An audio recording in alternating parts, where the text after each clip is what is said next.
Saya berasumsi semuanya sudah pernah mendengar tentang ayat firman Tuhan yang tertulis begini. Orang yang hidup karena pedang akan mati karena pedang. Ayat ini kesannya kayaknya jahat ya. Wah, duh, bukan jahat, sorry. Ayat ini kesannya kayak kayak keras sekali gitu, kayak wah, orang yang hidup karena pedang akan mati karena pedang. Wah, berarti orang yang tukang potong ayam bakal mati karena pisau yang dia pakai untuk memotong ayam gitu. Bukan, bukan. Orang yang hidupnya selalu dengan pedang sebagai panduannya, sebagai solusi untuk semua hal yang dia hadapi. Ya kalau zaman dulu, kalau nggak senang sini, ayo satu lawan satu, bunuh-bunuhan ya kayak gitu ya. Orang yang hidup dengan cara seperti itu, matinya juga akan seperti itu. Nah kalau kita coba renungkan gitu, kalau kita hidup selalu membawa pedang, tanda kutip pedang. Pertanyaan gini, pedangmu apa sih dalam hidupmu? Mungkin pedangmu adalah uang, mungkin pedangmu adalah pasangan hidupmu, mungkin pedangmu adalah apa? Sebutin, karir, prestasi. Kalau kamu hidup menomorsatukan hal-hal seperti ini, ketika kamu mati nanti pun, kamu akan mati dalam keadaan mikirin terus ini. Jadi kalau boleh saya convert, saya terjemahkan kata pedang ini ke hal yang lain.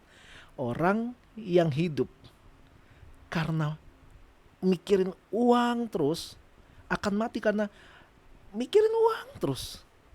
Orang yang hidupnya karena selalu mencari cuan gitu, cari cuan kemana-mana. Wah, lihat orang dikit, wah ini kayaknya kalau gue kerja sama dia, sama dia nih, cuannya gede nih. Dikit-dikit dicuanin, dikit-dikit di profitin, dikit-dikit diprospekin. Akhirnya hidup kita fokus bukan pada Tuhan, fokus bukan pada bagaimana hidup seperti yang Tuhan mau, tapi kita fokus hidup seperti apa yang kita mau.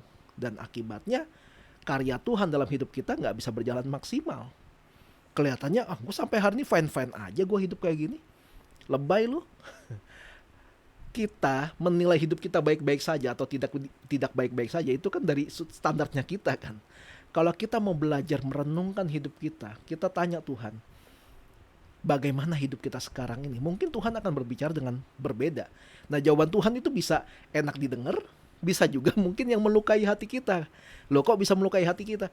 Karena mungkin jawaban Tuhan tidak seperti yang kita bayangkan atau tidak seperti yang kita mau. Karena kita sudah terbiasa hidup tanpa dituntun dengan Tuhan. Oh, ternyata selama ini gue hidup bukan karena firman Tuhan. Gue hidup karena gue ngerasa pinter, ya. Gue ngerasa hebat, gue ngerasa jago. Semua yang gue punya ini adalah karena kemampuan gue dalam mengelola hidup gue. Tapi kalau di gereja gue bilangnya karena wah kasih karunia Tuhan lah gitu. Ya, orang yang hidup seperti itu, saya katakan matinya akan nggak jauh-jauh dari hal-hal ini. Saya bilang mati nggak cuma ngomongin tentang mati yang secara literally mati gitu ya, enggak. Mungkin dia akan hancur gitu, akan bangkrut atau jatuh gara-gara hal itu.